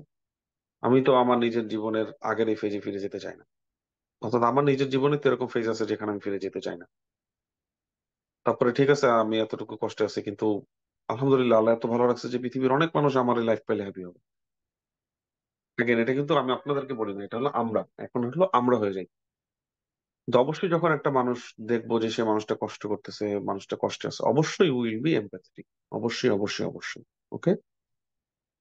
এবং এমপ্যাথেটিক ওয়েতে শিখাবো, এমপ্যাথেটিক ওয়েতে আর কি বলবো, বা বলারও বলারও দরকার নেই, যা শুনবো তাহলেই হবে, এবং দোয়া করে দেবো। মেডিকেলে পড়া যেটা আছে সেটাতে চলে আসি। ওকে। ও যে তা আমাদের জন্য এটা কেন ইম্পর্টেন্ট? আমাদের জন্য এটা কেন ইম্পর্টেন্ট, কারণ আপনি আপনার ব্রেনকে যা বুঝাবেন, যা শিখাবেন, ব্রেন ওইটা মেনে নেবে। তা আমি একটা জিনিস প্যাটার্ন খেয়াল করছি, আই মাইট বি রং, ওকে, যদি এটা আপনার সাথে না মিলে, জাস্ট ডিসরিগার্ড। এবং এটা কিন্তু সবকিছু, আমি ক্লাসে অনেক কথা বলি, ক্লাস হলো একটা ওপেন ফিল্ড, 20 জন মানুষ, 22 জন মানুষের জন্য বলা হয়, আপনি একটা এক্সেপশন থাকতেই পারেন। কোনো কিছু ম্যাচ না করলে জাস্ট ডিসরিগার্ড, ওকে।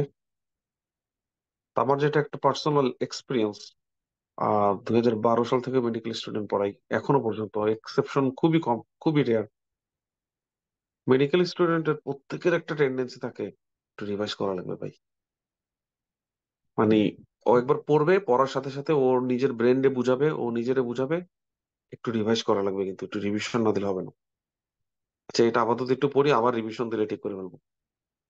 আপাতত একটু পড়ি, একটু রিপিট করলে পড়ার সময় একদম ঠিক করে ফেলবো। ঠিক আছে? আরে ধরে থেকে একবার পড়লে হবে নাকি? ফর সাম রিজন, মানে এটা আমাদের একেবারে ইন্টিগ্রাল পার্ট, ইন্টিগ্রেটেড পার্ট, যেটা আমিও অনেক কিছু আপনাদেরকে বলি, আরে এরকম আরো কতবার পড়বেন। ঠিক আছে? আমিও বলি সাম এক্সটেন্ড এটা ট্রুথ, পড়তে না ছেলেও পড়া হয়, তাই না? কিন্তু ওটা তো ট্রুথ, এটা আমি জানি, এটা সামহাও আমি পরীক্ষার জন্য যেটা পড়তেছি সেটা আমার রিপিট করা হবেই, রিপিট না করার কোনো উপায় নেই, এটা তো আমি জানি। কিন্তু পড়ার সময় এটা বলা যাবে না, পড়ার সময় যদি আমি নিজেরে বলি এটা আমি রিপিট করব, এটা রিপিট করার সময় ঠিক হবে, তাহলে কিন্তু শেষ। পড়ার সময় নিজের ব্রেনকে বলতে হবে ইনশাল্লাহ, একবার পড়বো, একবারই মনে থাকবে, আর জীবনে এটা আমি বলবো না ইনশাল্লাহ। শুরু করবো এভাবে, পড়ার মাঝখানে এরকম পজিটিভ চিন্তা করব, পড়ার পর একবার নিজে নিজে রিকনস্ট্রাক্ট করবো, আচ্ছা তাহলে এটা কি বোঝায়, এটা কি বোঝায়, নিজে নিজে একবার রিকনস্ট্রাক্ট করতে হবে, কিন্তু রিকনস্ট্রাক্ট না করলে হবে না। নিজে নিজে যা যা পড়লাম পুরোটা একবার নিজে নিজে রিসিনথেসিস করব, রিসিনথেসিস করে দেখবো হ্যাঁ রিসিনথেসিস করতে পারি, আরেকবার দুইবার, একবার দুইবার আরো নিজে নিজে রিসিনথেসিস করব, হ্যাঁ ফুললি রিসিনথেসিস করতে পারি, বলতে পারি, হ্যাঁ ফ্লুয়েন্ট। ওকে, ইনশাল্লাহ এটা আর ভুলবো না, মনে থাকবে। যখনই আপনার অ্যাটিটিউড থাকবে যে না এটা আর রিভিশন না করলে হবে নাকি, যখন আমরা এভাবে কেলায় দেই, আমাদের ব্রেনটাও কেলায় দেয়। আমাদের ব্রেনটা ডিজাইন করা হয়েছে for our comfort, for our safety. আমাদের ব্রেনটাকে বানানো হয়েছে ওই নন্দলালের মতন করে, মানে বানানো হয়েছে, ঠিক আছে, মানে ও চাবে আপনি কোন রকম রিস্ক না নেন, কোন রকম রিস্ক না নেন। ব্রেনের কাজ আপনাকে প্রোটেক্টেড রাখা, আপনি কোন রকম রিস্ক নেবেন না, আপনি কোন রকম ইয়া নেবেন না, কি বলে, কষ্টে যাবেন না, এটাই হলো ব্রেনের কাজ, এজন্য ও আপনাকে খালি এরকম ভাবে ডিজাইন করে দিবে। তো ওর এখান থেকে ওরকে একটু বের করে আসতে হবে, ঠিক আছে? তা পড়ার সময় আমরা কি চিন্তা করবো বলেন তো এখন থেকে? আপনারা এরকম করেন না? একটু দেখেন তো, খেয়াল করে পড়ি কিনা। পড়ি, সাবকনসিয়াসলি করি। তো সাবকনসিয়াসলি এটা না করে আমরা সাবকনসিয়াসলি বলবো যে না ইনশাল্লাহ আর পড়তে হবে না, ইনশাল্লাহ একবার পড়ার পরে মনে থাকবে। এবং আলহামদুলিল্লাহ মেডিকেলে এরকম অনেক টপিক আছে যেগুলো আসলে একবার পড়ার পর আর পড়া দরকার হয় না। এরকম টপিক নিউরোলজিতে অনেক আছে। তারপরে কথা হলো ক্যাভার্নাস সাইনাস। ক্যাভার্নাস সাইনাসের সবই সহ আসতে পারে, সবই সারাও আসতে পারে। ক্যাভার্নাস সাইনাস থ্রম্বোসিস যখন জিজ্ঞেস করবে, তখন আপনাকে এই কথাটা জিজ্ঞেস করা যাবে যে ক্যাভার্নাস সাইনাসের মধ্যে কি কি ক্রেনিয়াল নার্ভ ছিল। Extremely important. ইন্টারনিকুলার অপথ্যালমোপ্লাজিয়া কাদের ক্ষেত্রে হয়?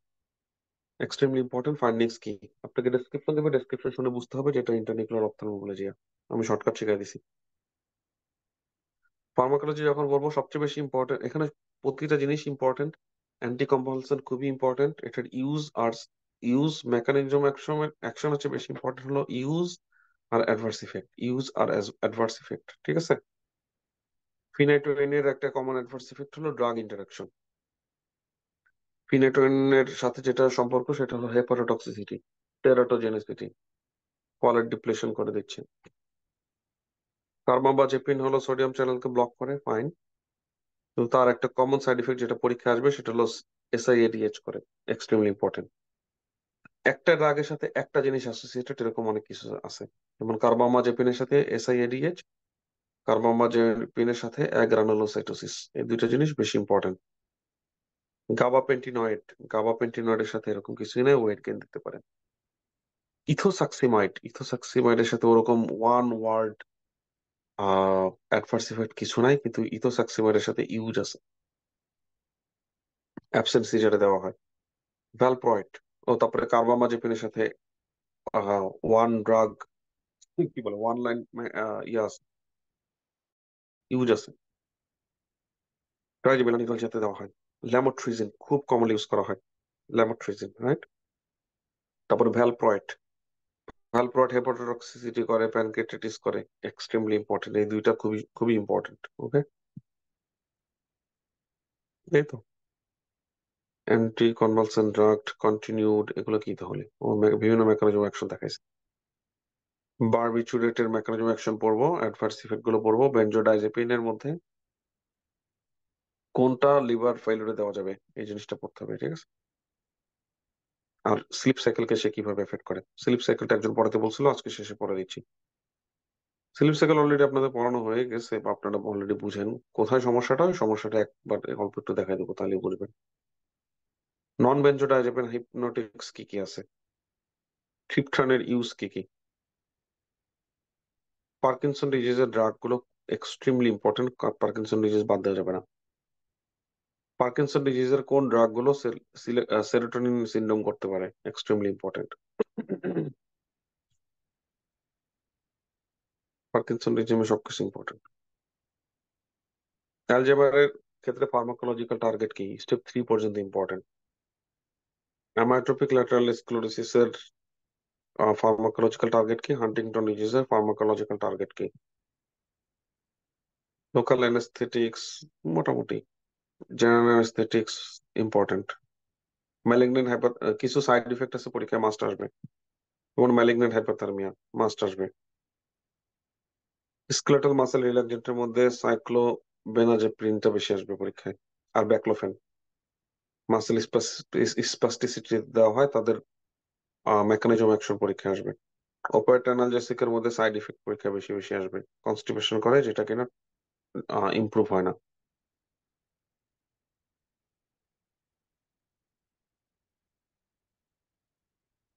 ক্যাপসাইসিন জিনিসটা কি, গ্লুকোমা থেরাপির বিভিন্ন মেকানিজম অ্যাকশন কি, এগুলো আসবে।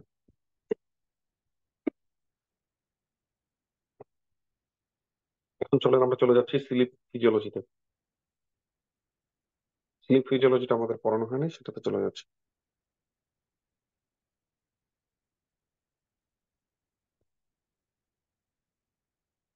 অনেক বড় চ্যাপ্টার কিন্তু, তাই না?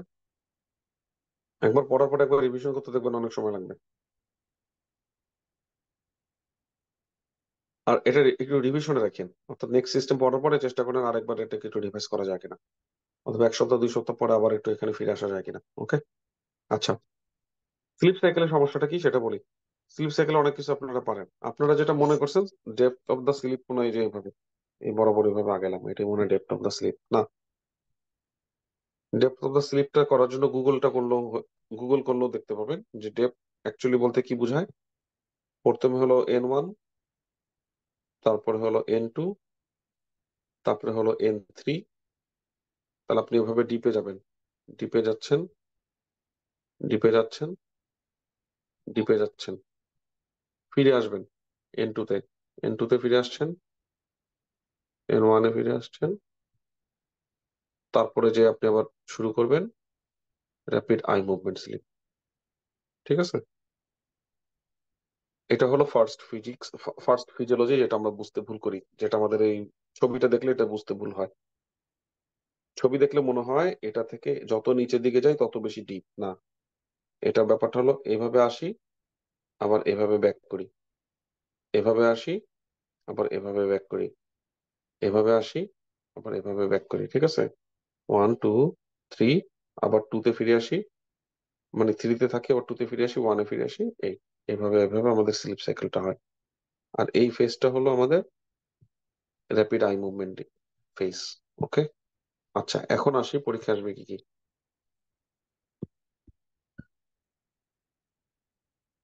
পরীক্ষা আসবে কি কি? পরীক্ষা আসবে হলো স্লিপ ফিজিওলজির সাথে সার্কাডিয়ান রিদমের সম্পর্ক। সার্কাডিয়ান রিদম খুব ইম্পর্টেন্ট, বায়োলজিক্যাল ক্লকটা মেনটেন করা খুবই ইম্পর্টেন্ট, খুবই ইম্পর্টেন্ট।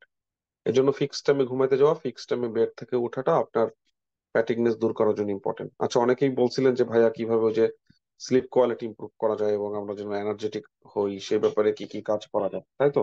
আচ্ছা, এটা নিয়ে কয়েকটা কম্পোনেন্ট আছে। এটার কয়েকটা কম্পোনেন্ট হলো, প্রথম কথা স্লিপ কোয়ালিটি ইমপ্রুভ করা। ওকে। স্লিপ কোয়ালিটি ইমপ্রুভ যদি করেন তাহলে অবশ্যই আপনার কোয়ান্টিটি কমে যাবে এবং পরের দিন আপনি এনার্জেটিক ফিল করবেন। স্লিপ কোয়ালিটি ইমপ্রুভ করার জন্য নাইট টাইমে কিছু করণীয় আছে,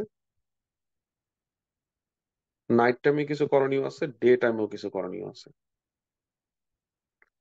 নাইট টাইমে আপনার কমপ্লেন থাকে যে ভাই ঘুম আসে না, কি করবো? ঘুম আসে না তার মানে আপনি সাফিসিয়েন্টলি টায়ার্ড না। তাহলে ডে টাইমে আপনাকে সাফিসিয়েন্টলি অ্যাওয়াক থাকতে হবে, সাফিসিয়েন্টলি হার্ড ওয়ার্ক করতে হবে, যেটা আপনাকে অ্যাওয়াক করবে। তাহলে ডে টাইমে অ্যাওয়াক থাকা, ডে টাইমে এক্সারসাইজ করা, ডে টাইমে সানলাইটের এক্সপোজারে যাওয়া, এগুলো আপনাকে ডে টাইমে অ্যাওয়াক রাখবে।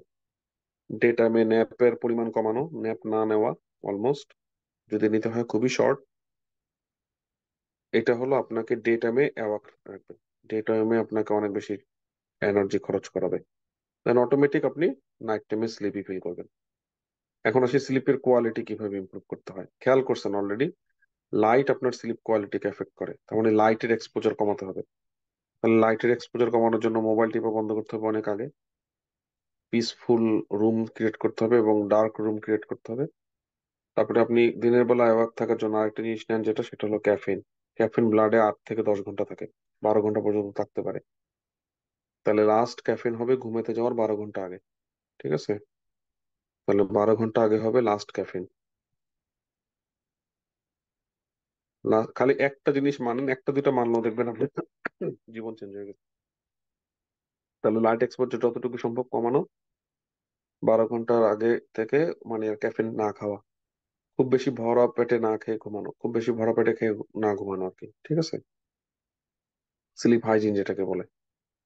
তারপরে মানে কমফোর্টেবল রুম। তারপরের কথা হলো মেলাটোনিন বাড়ানো। এরপরের কাজ হলো মেলাটোনিন বাড়ানো। মেলাটোনিন বাড়ানোর উপায় কি হচ্ছে? ডার্ক রুম, লাইট কমানো। তারপরের উপায় হলো যে বডি টেম্পারেচার কমানো। বডি টেম্পারেচার কমানোর উপায়টা কি? বডি টেম্পারেচার কমানোর উপায় হলো, বডি টেম্পারেচার যদি আপনি পিকে পুশ করেন অটোমেটিক ড্রপ করবে। তাহলে এক্সারসাইজ করলে যেটা হয়, বডি টেম্পারেচার আপনি জোরে ধাক্কা দিচ্ছেন, এখন জোরে ড্রপ করবে। ঠিক আছে? তাড়াতাড়ি ড্রপ করবে। আপনি শাওয়ার নিচ্ছেন, হট শাওয়ার নিচ্ছেন, তাহলে ড্রপ করবে ওরকম। কিন্তু হট শাওয়ার ইমিডিয়েট আগে নেওয়া যাবে না, আরো অনেক বেশি আগে নিতে হবে। এই জিনিসগুলো বডি টেম্পারেচার রিডিউস করতে হেল্প করে, রিল্যাক্সেশন টেকনিকে হেল্প করে। ওকে। আর কি স্লিপ কোয়ালিটি বাড়ানোর জন্য? আরেকটা হলো সার্কাডিয়ান রিদম, মানে বায়োলজিক্যাল ক্লক মেনটেন করা। প্রতিদিন যদি এক টাইমে ঘুমাইতে যান এবং প্রতিদিন যদি এক টাইমে ঘুম থেকে ওঠেন, এটাকে যদি একটা হ্যাবিটে করে তোলেন, তাহলে বডি টেম্পারেচারটা ওই টাইমে বাড়বে, ওই টাইমে কমবে। দেখা যাবে ওই টাইমে বডি টেম্পারেচার ড্রপ করতেছে, আপনি স্লিপি ফিল করতেছেন, এবং বডি টেম্পারেচারটা ওই টাইমে বেড়ে যাচ্ছে, আপনি ঘুম থেকে উঠে যাচ্ছেন। ঠিক আছে, এটার জন্য হলো ফিক্সড স্কেডিউলটা খুবই ইম্পর্টেন্ট। আচ্ছা, তারপরের কথা কি? তারপরে কথা হলো খুব র্যাপিডলি সুইচ না করা। অর্থাৎ আজকে রাতে ডিসাইড করছেন 10টার সময় ঘুমিয়ে যাবেন, এখন আপনি আজকে ঘুম থেকে উঠছেন 7টার সময়, কালকে ডিসাইড করছেন 5টার সময় উঠে যাবেন, এগুলো হবে না। স্লোলি গ্রাজুয়ালি আর কি শিফট করানো। তা অনেকগুলো কথা বলছি, দুইটা জিনিস খালি যদি মানেন তাহলেই হবে। এক হলো ক্যাফেন খাবেন না ঘুমাতে যাওয়ার 12 ঘন্টার মধ্যে, নো ক্যাফেন। আর হলো আর্লি বেড।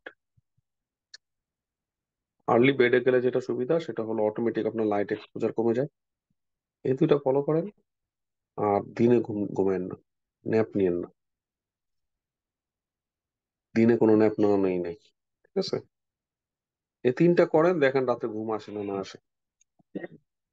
অবশ্যই ঘুম আসবে।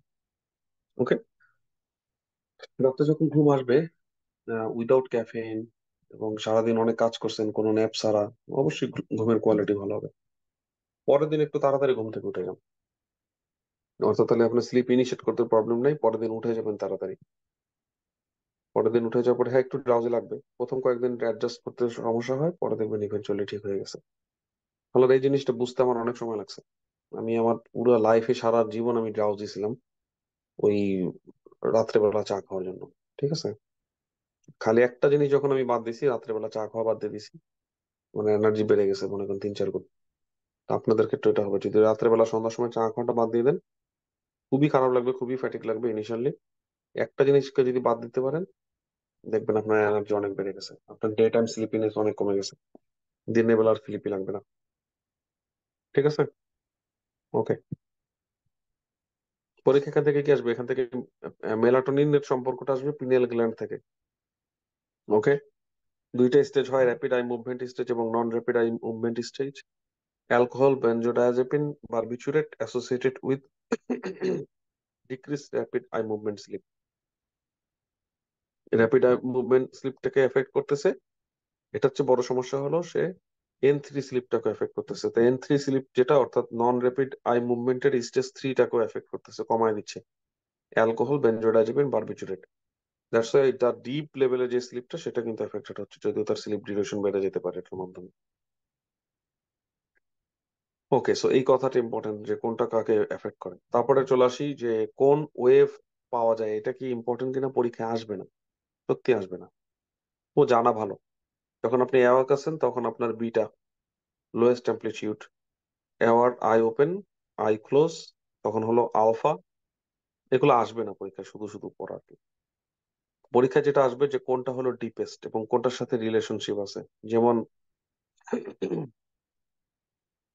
ডিজঅর্ডার সাথে সম্পর্ক, ডিজঅর্ডার কি কি আছে, তখন বডিটা পুরোপুরি প্যারালাইজড হয়ে যায়। তাহলে স্টেজ 3-তে যে ডিজঅর্ডার হয় সেটা হলো sleep walking, night terror, bed wetting.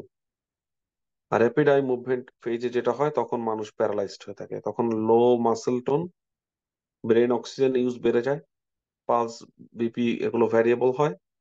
আর র্যাপিড আই মুভমেন্ট এই ফেজটাতে মানুষের ড্রিমিং হয়, নাইট মেয়ার হয়। তাহলে স্লিপ কি বলে, নাইট টেরর আর নাইট মেয়ারের মধ্যে পার্থক্য কি? নাইট মেয়ার ও মুভ করতেছে না, কিন্তু ও দেখতেছে। আর নাইট টেরর মানে হলো ও দেখতেছে এবং ও নিজে ফাইট করতেছে। ঠিক আছে, চিল্লাইতেছে, লাফাইতেছে, এগুলোই। এগুলোর থেকে বাইরে তেমন কিছু আসে না। আর আপনি জানলেন যে কোনটা বেশি deep phase of the sleep, N3, N2 হলো ডিপেস্ট। ওকে, আর চেঞ্জ গুলো একটু পড়তে হবে, কি কি চেঞ্জ হয়। ডিপ্রেশনে কোন জিনিসটা চেঞ্জ হয়? তাহলে ডিপ্রেশন যখন আসে তখন মানুষের, বা অ্যাডাল্টের ক্ষেত্রে কি চেঞ্জ হয়, ডিপ্রেশনের ক্ষেত্রে কি চেঞ্জ হয়? ডিপ্রেশনের ক্ষেত্রে REM স্লিপের টাইমটা বেড়ে যায়। REM স্লিপ টাইম বেড়ে যাওয়া তার মানে কি? তার তার মানে হলো তার অন্য কিছু কমে যেতে পারে, সেটা হলো ডিপ স্লিপের ফেজটা কমে যেতে পারে। তার REM ল্যাটেন্সি কমে যেতে পারে। ল্যাটেন্সি মানে কি? ল্যাটেন্সি মানে হলো REM অ্যাপিয়ার হবে কত দ্রুত, ঘুমাইতে গেল, ঘুমাইতে যাওয়ার পরে কত দ্রুত REM স্লিপটা অ্যাপিয়ার হবে, এই ল্যাটেন্সিটা কমে যায়। সেম জিনিস হলো নার্কোলেপসি। নার্কোলেপসি দেখা যাচ্ছে পেশেন্ট কি হচ্ছে, পেশেন্টের ডে টাইম স্লিপনেস, ঘুমানোর সাথে সাথে সে ধপাস করে চেয়ার থেকে পড়ে যাচ্ছে। ঘুমানোর সাথে সাথে একটা মানুষের চেয়ার থেকে পড়ে যাওয়ার কথা না। তাহলে আপনি একটু আগে জানেন যে ঘুমাইলে কোন ফেজে মানুষ প্যারালাইজড হয়ে যায়? সেটা হলো REM ফেজে হলো প্যারালাইজড হয়ে যায়, তাই না? তাহলে সে ঘুমানোর সাথে সাথে প্যারালাইজড হয়ে গেছে, তার মানে কি? তার REM স্লিপটা তাড়াতাড়ি অ্যাপিয়ার করছে। তাড়াতাড়ি অ্যাপিয়ার করছে মানে কি? The gap between slip onset and REM onset, এই দুইটা জিনিসের মধ্যে গ্যাপটা কমে গেছে, ল্যাটেন্সি কমে গেছে। ঠিক আছে? ডিপ্রেশনে কি চেঞ্জ হয়, আর হলো নার্কোলেপসিতে কি চেঞ্জ হয়, ড্রাগ কিভাবে এফেক্ট করে, অ্যালকোহল কিভাবে এফেক্ট করে, আর মানে কোনটা ডিজঅর্ডার গুলো কি কি, যে স্লিপ কি বলে, বেড ওয়েটিং কখন হয়, স্লিপ ওয়াকিং কখন হয়, নাইট টেরর কখন হয়, নাইট মেয়ার কখন হয়, এই কটা জিনিস জানলে আর কিচ্ছু লাগবে না। আর নার্কোলেপসিতে কি ঘটনা ঘটে, এই কটা জানলে স্লিপ সাইকেলের বাইরে কিচ্ছু করতে হবে না। ঠিক আছে? অনেক, সকলকে অসংখ্য ধন্যবাদ। সরি, আমাকে আরেকটা জিনিস দেখাইতে হবে। সেটা হলো আপনারা যখন নার্ভাস সিস্টেমের ইওয়াল্ট করতে যাবেন, তখন আপনারা একটা বিপদে পড়বেন। কি বিপদ? খুব মহা কোনো বিপদ না, কিন্তু জাস্ট ইন জেনারেল ইওয়াল্ট করতে গেলে যেটা হয়, তখন দেখা যায় অনেক কিছু কম্বাইন করে। তখন দেখা যাবে মাইক্রোবায়োলজি থেকে কিছু কোশ্চেন আসতেছে, যদি আপনি নিউরোলজি করতেছেন। তখন দেখা যাবে বায়োকেমিস্ট্রি থেকেও কিছু কোশ্চেন আসতেছে, যদি আপনি নিউরোলজি করতেছেন। এগুলোর ব্যাপারে প্রিপেয়ার্ড হওয়া। একটা জিনিস খুব বেশি বদার করতে পারে আপনাদেরকে যদি আনপ্রিপেয়ার্ড অবস্থায় যান, সেটা হলো নিউরোলজির মধ্যে তো পেরিফেরাল নার্ভাস সিস্টেমটা ইনভলভ। সেই পেরিফেরাল নার্ভাস সিস্টেমের মধ্যে যে নার্ভ গুলো আছে, upper extremity nerve, lower extremity nerve, এই সবগুলো ওরা দিয়ে রাখছে রিউমাটোলজির মধ্যে, মাস্কুলোস্কেলেটালে। এই মিলটাকে কন্টিনিউ করার জন্য আমরা কি করছি, আমরা মাস্কুলোস্কেলেটালটা এর পরবর্তীতে পড়বো। ঠিক আছে? এবং আমরা যখন কোনো মাসেল উইকনেস পড়বো, আমরা যখন কোনো উইকনেস পড়বো, তখন তার একটা ডিফারেন্সিয়াল হিসেবে যেটা আসবে, সেটা হলো মাইস্থেনিয়া গ্র্যাভিস, ল্যাম্বার্ট ইউটন সিনড্রোম। সেই জিনিসটা এই চ্যাপ্টারের মধ্যে আছে। আমাদের মাসেল উইকনেস এর মধ্যে একটা ডিফারেন্সিয়াল হলো মায়োপ্যাথি, সে মায়োপ্যাথিটাও এটার মধ্যে আছে। তার মানে there are so many things which is not only relevant but also overlap. আমরা রিসেন্টলি যেটা পড়লাম সেটার জন্য এটা হলো আমাদেরকে জাস্টিফাই করে কেন আমরা নিউরোর পরে সরাসরি রিউমাটোলজি শুরু করতেছি। তাহলে যারা আর কি এটা আমাদের এই মাসের শেষ ক্লাস, যারা কন্টিনিউ করতে চান, just let me no. Payment is not always the barrier, right? এটা তো আমি এর আগেও বলছি। আমরা একটা জিনিসের জন্য ব্যারিয়ার গুলো দেই, সেটা হলো ঘোস্টিং করা যাবে না। ঘোস্টিং জিনিসটাও আমি এক্সপ্লেন করছি। ঘোস্টিং মানে হলো পরে বলে, ভাই আমি তো আপনার ক্লাস করি নাই, আমি তো আপনার গ্রুপে অ্যাক্টিভ ছিলাম না, আপনি আমাকে রাখছেন কেন? অর্থাৎ সে নাও করে না। এ ধরনের অনেক অসংখ্য আনপ্রফেশনাল বিহেভিয়ার পাওয়া গেছে প্রিভিয়াসলি। আর যেহেতু আমি আমার এই জবটাকে খুব ভালোবাসি, আমার কাজটাকে খুব ভালোবাসি, আমি এটাকে আহ, মানে স্ট্রেস ফ্রি রাখতে চাই। ঠিক আছে? কিন্তু প্লিজ কখনো এটাকে এরকম ব্যারিয়ার মনে করবেন না, যে না আসলে পেমেন্ট না দেওয়া পর্যন্ত মাসুম ভাইয়ের ক্লাসটা কন্টিনিউ করতে পারলাম না। এমন যদি অবস্থা থাকে, ফিনান্সিয়ালি অবস্থা খারাপ, পেমেন্ট দিতে পারবেন না, লেট মি নো। ওকে? আমিও ফিনান্সিয়ালি খুব ভালো আছি তা না, কিন্তু আমি আপনাকে কোনো একটা কিছু আপনার জন্য করতে পারবো ইনশাল্লাহ। ঠিক আছে? অলরাইট। আসসালামু আলাইকুম, বাই। দোয়া করবেন সবাই আমার জন্য, কেমন? আর খুবই পজিটিভ একটা অ্যাটিটিউড নিয়ে, পজিটিভ পজিটিভ মেন্টালিটি নিয়ে, পজিটিভ আউটকাম হবে ইনশাল্লাহ, এই হোপ নিয়ে চেষ্টা করতে থাকা। সম্পূর্ণ ডেটা দেওয়ার পরে যদি পজিটিভ আউটকাম না হয়, ওকে, আল্লাহ যেটা দিছে সেটাই। তাও আমি হোপফুল, নিশ্চয়ই আল্লাহ পরবর্তীতে আমাকে দিবে আরো বেশি। ঠিক আছে? মুমিনের কোনো কিছু হারানো নেই, মুমিন সবসময় জয়ী হবে, সেটা এই দুনিয়ায় হোক, এটা পরবর্তী পরকালে হোক। ওকে? আসসালামু আলাইকুম, বাই।